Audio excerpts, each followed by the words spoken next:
Today, a huge story. This could be the whole show today if we didn't also have this hearing to cover. Look at the numbers of people crossing into the United States. This is at Eagle Pass, Texas today.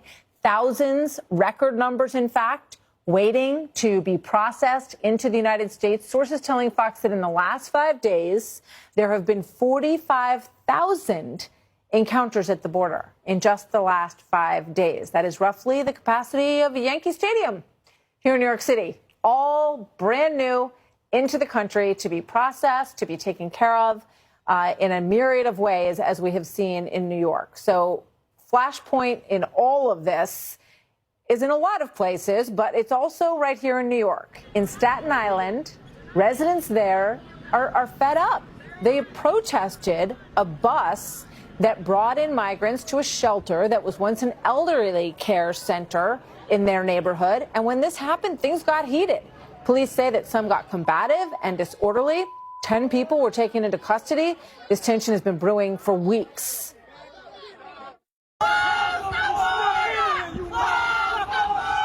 I am an immigrant too, but I came legally.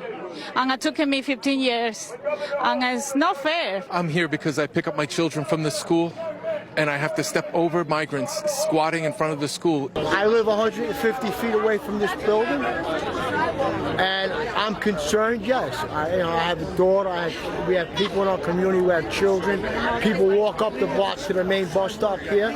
We don't know who they are.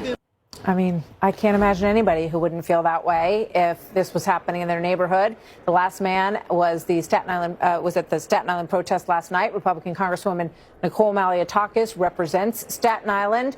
Congresswoman, great to have you with us today. What goes through your mind as you hear these people in your community just outraged? It seems like they're getting treated worse than the migrants who are coming in on the buses. Yeah, you're right. The city only gives them the bill to pay for it all. And it's truly outrageous that they're seeing an assisted living facility, which, by the way, just months ago had senior citizens in it. They were forced to leave that facility. And now that organization, Homes for Homeless, they actually cut a deal with the mayor and the city of New York, a very lucrative, shady deal, to then turn that facility into a migrant shelter. So here you have senior citizens who paid taxes their whole lives. They've built our community being kicked out. Wow. And the mayor should be ashamed of himself for doing that, because where did they go? Where did they go? They went to either live with relatives, they left the state, or they had to go to a nursing home, which obviously doesn't give the same quality of life as this assisted living. So, but this is what the mayor is doing. He's taking away from tax-paying citizens and giving it to those who are crossing into our country illegally. He did it with a school. We were supposed to add 1,000 seats to a new school, and instead he turned that into a migrant shelter. He's taking hotels. We can't even have tourism in our city anymore because the hotels are going to the illegal immigrants as well. And now we're suing to try to stop our federal parkland from being taken over to give to the migrants to have encampments there. And people are concerned, right? Because they saw that the drug cartels built networks all across America. 3,000 people were just charged by federal authorities for this setup that they have, where they're killing Americans with fentanyl. They're concerned because they see at the Roosevelt Hotel in Manhattan dozens of people that have been arrested and released back onto the street. They're concerned because they see 2 individuals arrested for rape at a shelter in upstate New York. So of course they know that there's no vetting. It's a frightening situation. Let me ask you this. What do you recommend? Because the mayor is in a tough place. You know, in the beginning, he was, we're going to welcome everybody. There were lines of people to welcome the buses as they came to New York. He's way past that point now. What do you recommend that he do? Where should he put all of these people? He should do what every other municipality is doing and refuse to accept them. Send a message to this president to secure the border. Call your U.S. Senator Chuck Schumer, who actually runs the Senate, and tell him to pass our Border Security Act.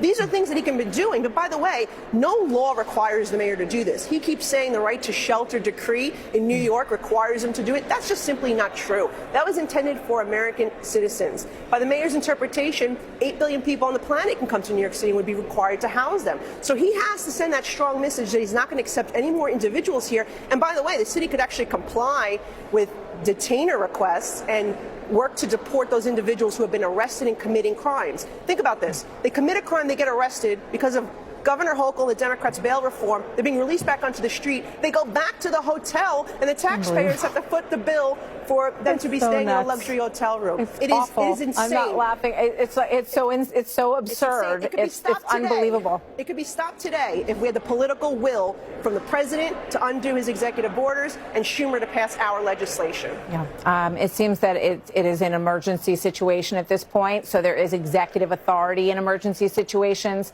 that could be used. Nicole Malliotakis, Congresswoman representing Staten Island and New York, thank you. Thank you for being here, and good luck to you and to your community.